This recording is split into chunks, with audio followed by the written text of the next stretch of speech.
Hello guys, and welcome to the month of Halloween. I've got a lot of stuff to get done over this season, so I gotta start hurrying up and getting stuff out. So I figured I would start with a short book, Garfield's Scary Tales. Now this is really fun to read, and you can't deny it because it has a fat orange cat on the cover with the scary dog right there, and Pookie. So let's start off this horrifying month with the Midnight Stalker.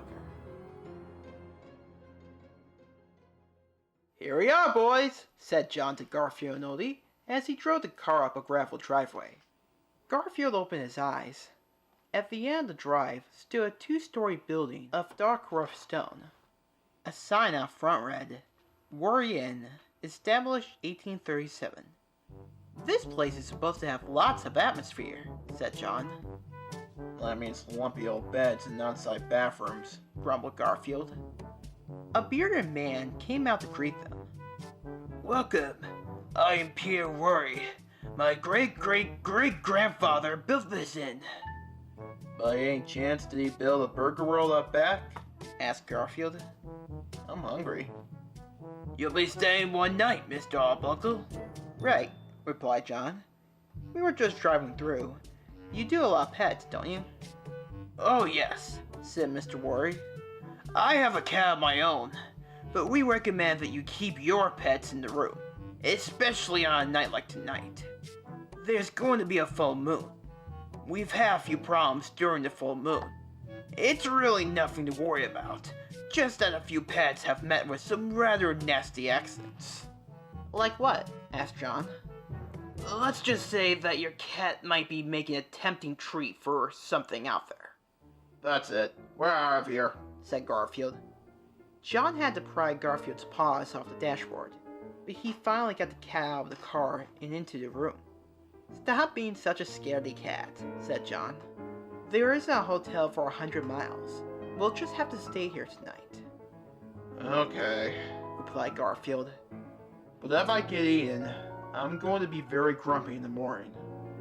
After they had finished dinner, Garfield cautiously poked his way around the old inn. In the parlor, he discovered another cat perched on a windowsill. The cat wore a leather collar with a gold nameplate that said, "Sizzle." "If you're thinking about going out, I wouldn't," said Garfield. "Then you heard about it," said Sizzle. "Pretty frightening," said Garfield. "When you've lived here for as long as I have, you get used to it. Still, I'm never quite myself when there's a full moon." "You live here?" said Garfield. "Then you must know all about this thing. What is it?" "No one knows for sure," replied Sizzle. "Maybe it's just a figment of the imagination." "Would a figment eat a bulldog?" Garfield gulped. Nice talking to you, Sizzle," he said. "I'm going up to bed." Sizzle gave a half smile, then turned his head to stare at the rising moon. That night, John and Odie slept soundly, but Garfield lay on the bed wide awake. The longer he lay awake, the hungrier he got. "I don't care how hungry you get," Garfield said to his tummy. "No way am I getting out of this bed." But in the end, Garfield's appetite was stronger than his fear. "I'll just grab some food from the kitchen and race back here," Garfield decided. He slipped off the bed and out the door. Carefully checking everything in front of him and behind him, Garfield padded quickly down the hall. The old house, which had been creaking all night, seemed suddenly still. "Almost there," Garfield told himself. Crossing the parlor, he saw the empty windowsill where Sizzle had been sitting. The memory of their conversation made Garfield shiver. With a shriek, Garfield leapt into the parlor chandelier, but the noise was only the old grandfather clock chiming midnight. "I'll get you for that, Grandpa," Garfield said to the clock. At last, he reached the kitchen and he yanked open the refrigerator door. Yellow light spilled across the floor, throwing huge shadows on the walls. On the top shelf was a banana cream pie. "This will do," said Garfield, snatching at the pie. I hate to eat and run, so I'll run first, then eat. As he turned, Garfield suddenly saw two burning red eyes staring at him from the shadows. Above the eyes, two long, pointed ears twitched excitedly. Garfield's hair stood on end. With an evil hiss, the shadowy thing moved toward him. Garfield caught a glimpse of glistening teeth and long, jagged claws. A bit of gold gleamed at its neck. Garfield tried to scream, but his scream died off right before it ever left his throat. He could think of only one thing to do. With all the strength he could summon, he hurled a banana cream pie at the thing. The monster recoiled in surprise, and Garfield dashed past it, running faster than he had ever run. Garfield raced upstairs and into the room. He slammed the door and dove into the bed, knocking John and Odie off the other side. Next morning, Mr. Worry asked John, "Have a good sleep?" "My cat went crazy, but that's not unusual," replied John. "Something made a banana cream mess in our kitchen," said Mr. Worry. "Maybe the monster stopped by for dessert." Yeah, like a slice of Garfield, said Garfield. Garfield couldn't wait for John to pack the car. He honked the horn impatiently. Finally, John climbed behind the wheel and started the engine. The car moved down the drive. The last thing Garfield saw was Beazle staring hungrily at him from the parlor window, the sunlight twinkling on the little golden nameplate at his neck.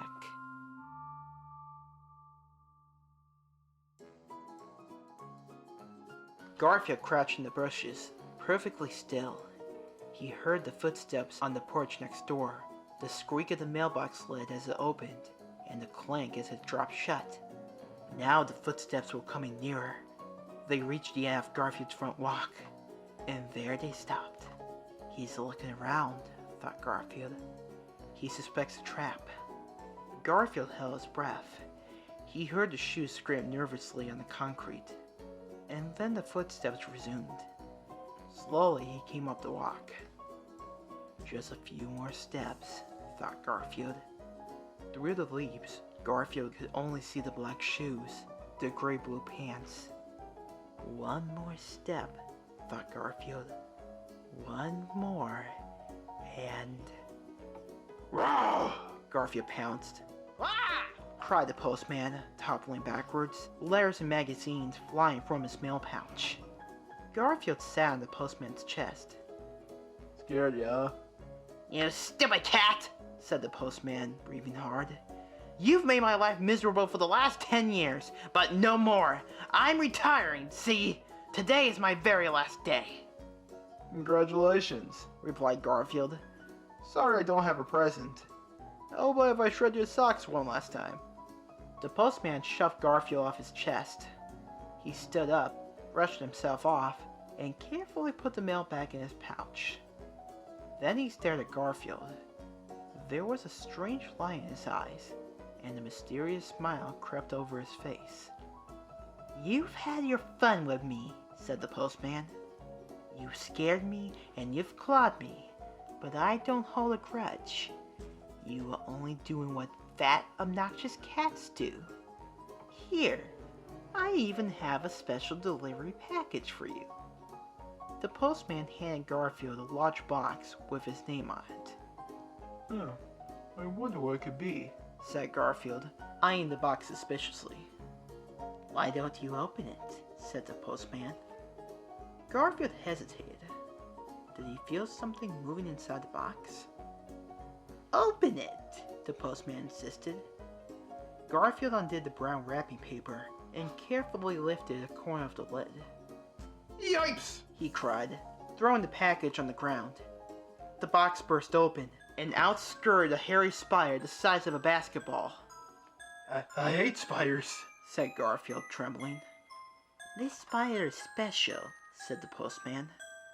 "I ordered him just for you." Too bad he didn't get lost in the mail. The spider smiled at Garfield, bearing 2 rows of sharp teeth. "See? This spider likes fat orange cats," the postman continued. He does? Replied Garfield. He likes to eat them. The spider sprang at Garfield, who shrieked and turned to run away, but his feet seemed to be made of cement. Garfield could barely move, and the spider was right behind him, its yellow eyes menacing. Run! Run! Garfield screamed to himself, but his legs were now at bay. I knew I shouldn't have eaten all those donuts for breakfast, he moaned. Like your present cat? Asked the postman with a hideous hollow laugh. The spider cut up to Garfield, and it crawled up his back and hissed in his ear, its horrible mouth open wide. Aye! Screamed Garfield, and he fainted. Slowly, Garfield opened his eyes. What happened? He said groggily. Where am I? Garfield stood up and looked around. He saw the postman disappearing around the corner. Wonder what happened to that spider? He asked himself. Then Garfield looked at the ground where he had been laying. His face turned bright green. Yuck, he said, turning away. That's gross. And it was. But then, that's what happens when a fainting fallen cat falls on a big hairy spider.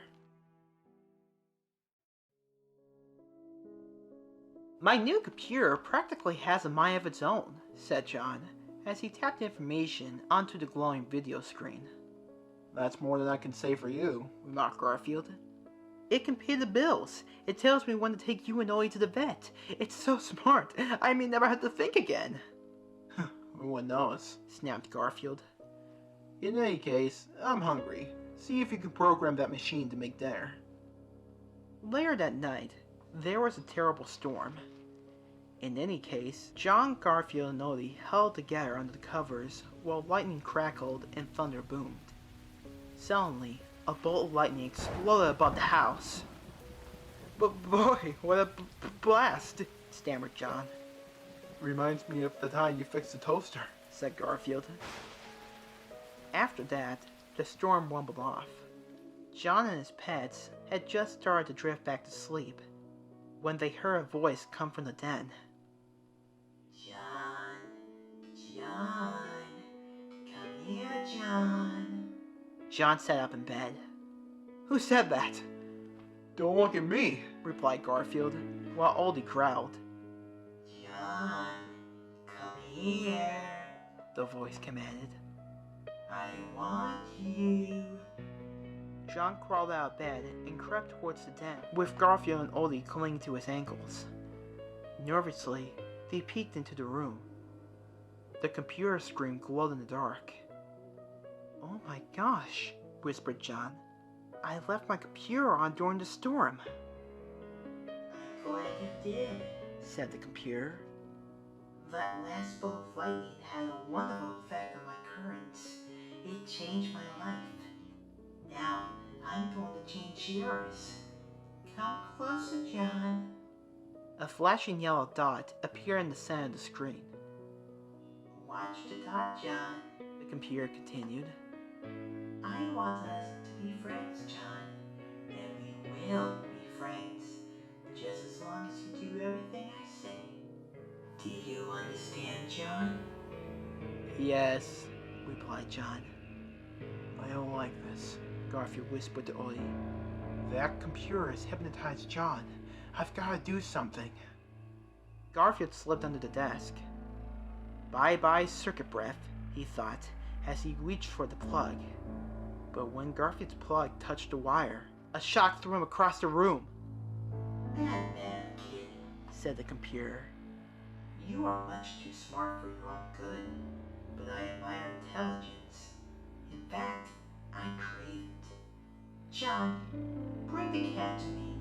I want to try his brain. John reached for Garfield, but the cat managed to scoot through his legs and out the room. Get him, the computer ordered.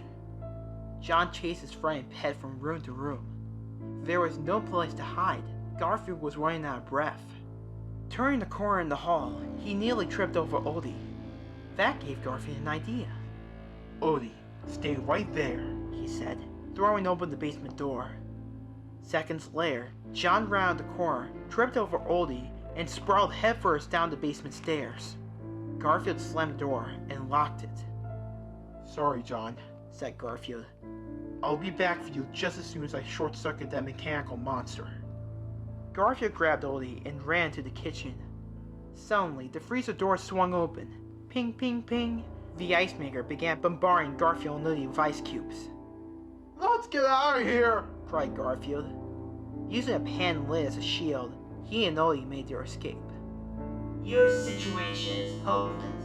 Boomed the computer. Surrender now. The two pets took refuge in the bedroom. That evil machine plans to suck up my smarts, Garfield said to Oldie. I'll be as dumb as a rock, or broccoli, or you. Suddenly, Garfield's eyes opened wide. That's it! Oldie, we need to find John's orange t-shirt. And a black marker. Hurry! Oh? A short time later, an orange and black figure padded into the den. So, you're giving up? Said the computer. A wise decision. Two wires tipped with electrodes snaked out of the computer and attached themselves to the orange and black creature's head. At last, your brain is mine. The computer began to hum. Numbers flashed on and off the screen. You're fighting it, said the computer. Very well, I can fix that. The computer hummed louder. Your mind is very strong, Cat, but mine is stronger. I will increase my power. The screen flashed more rapidly. What? You're still resisting? How dare you? Growled the computer. I will double my power and double it again. What's happening? My circuits! No! My circuits are messed. There was a loud bang and a puff of smoke. The screen went dead. The voice was stilled. Garfield rushed into the room and hugged Oldie. You did it, Oldie! You did it! Your disguise fooled him! Oh? Said Oldie. Mr. Know-It-All computer thought you were me. Explained Garfield. By trying so hard to train your brain, he overloaded his own circuits. You see, he couldn't suck out your smarts. You don't have any. And tonight, I'm glad you don't. Arf, arf, barked Oldie. You know, Oldie, said Garfield. You may not be bright, but you are brave. Come on, let's get John out of the basement. After all this, he owes us a snack. John Arbuckle slipped off his backpack. This looks like a nice spot, he said to Garfield and Oldie. We'll camp here tonight. We're going to stay here? Asked Garfield. He gazed around the small clearing, hemmed in by huge pine trees. Where's the bed? Where's the refrigerator? Better yet, where's the nearest motel? John sat on a log and took a deep breath.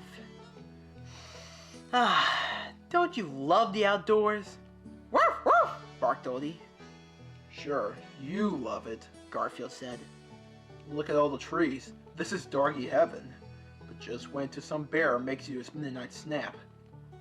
Replied Oldie, glancing nervously into the woods. Time to set up camp, said John. Each one had a job to do. Oldie chased his tail, Garfield complained, and John pitched a tent and started a fire. When John was finished, they all sat down around the fire.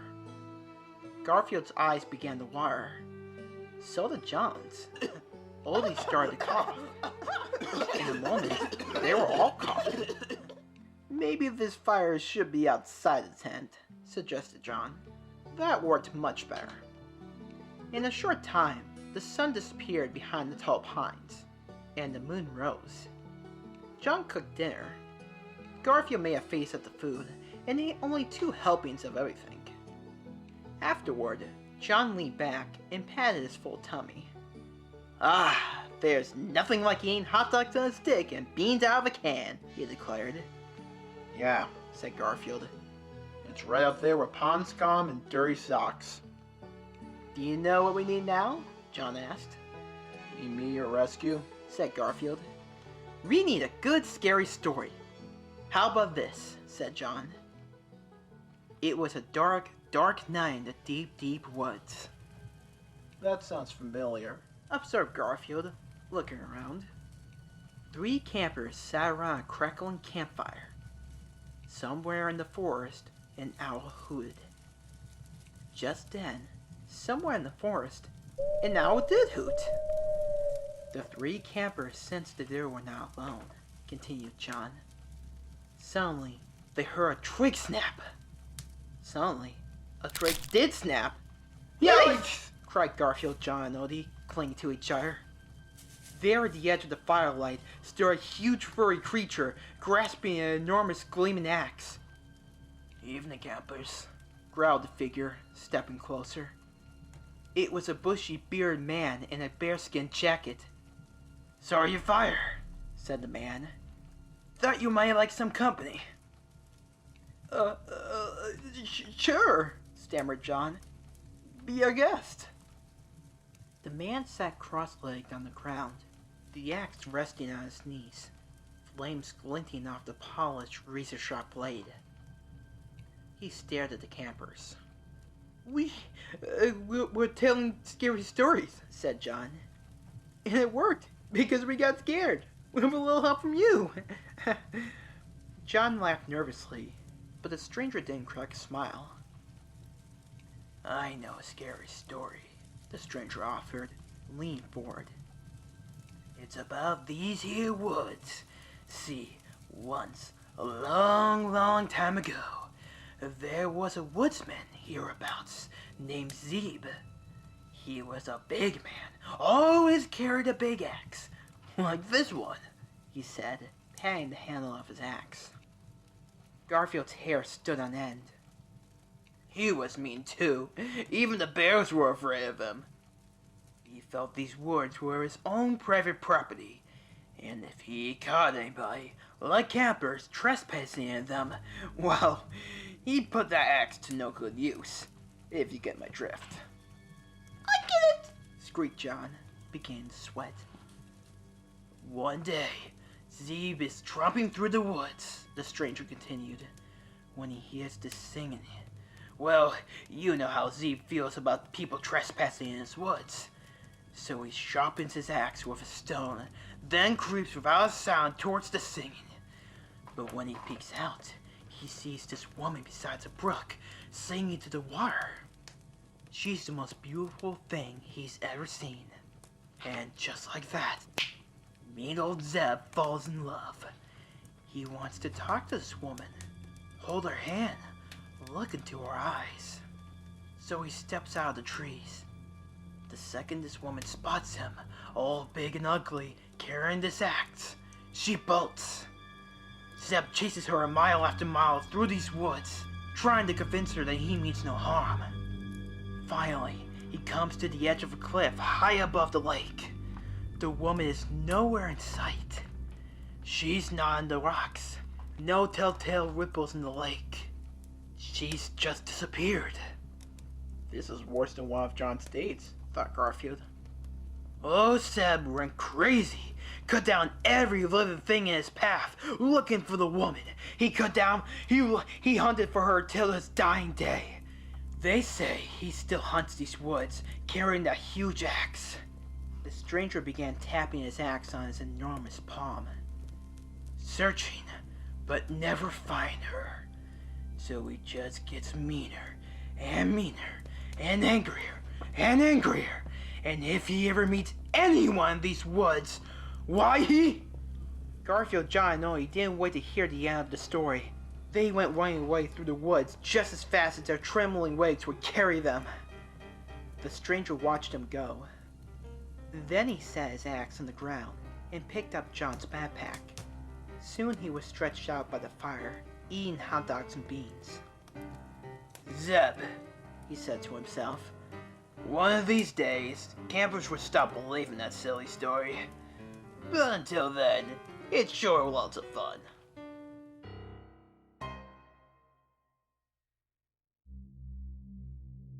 A low, excited growl woke Garfield from a sound sleep. Odie, you're dreaming again,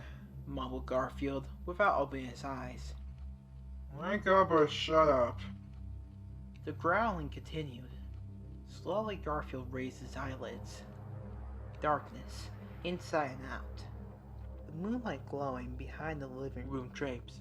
The hulking shadow of John's easy chair. The TV screen blank, and Oldie growling. Whatever you're dreaming about, I hope it ain't so, said Garfield. But when he turned his head, he saw that Oldie was wide awake. His ears and tail were twitching.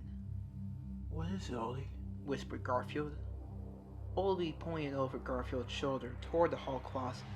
Its door stood wide open. What? The closet? Oldie, there is nothing in that closet. Go back to sleep. But Oldie continued to act alarmed. He took several cautious steps towards the closet. Then, with a he quickly retreated behind the cat.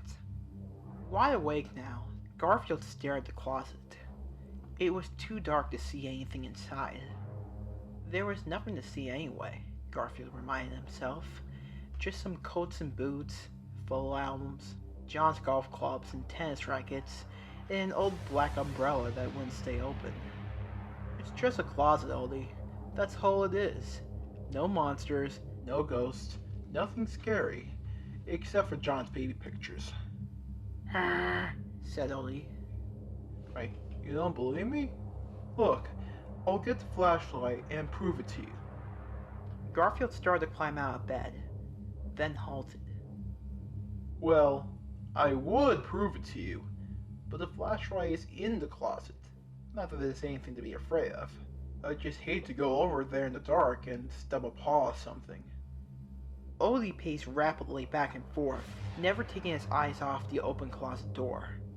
Garfield gazed at the inky shadows inside the closet. If he looked long enough, the darkness started to move. Cut that out, he thought, rubbing his eyes. You're getting as goofy as the dog. Definitely nothing there, Garfield told Oldie. I've never seen a closet less monster infested. Let's get back to sleep. Oldie dove under Garfield's blanket. Out, you crazy mutt, said Garfield. This bed is for cats and teddy bears only. But Oldie refused to budge. That does it, snapped Garfield. I'd rather be mauled by some monster than share my bed with you. I am going to prove to you that there is nothing in that closet. Garfield stomped across the room. 6 feet from the door, he stopped. See? He said, smiling to Oldie. Nothing there. Oldie peered out from under the blanket and whimpered softly. All right, scary dog, said Garfield. Gritting his teeth, he walked all the way up to the dark foreboding doorway. Now he could see the familiar outline of coats and boxes, of John's golf bag and tennis racket. Nothing out of the ordinary. Certainly nothing to be afraid of. Reaching out a paw, Garfield shut the closet door. There, he said, turning to Oldie with a look of triumph. Now we can get some sleep. Oldie's eyes bulged, and he began barking furiously. Oldie, I just showed you. There are no monsters in that closet.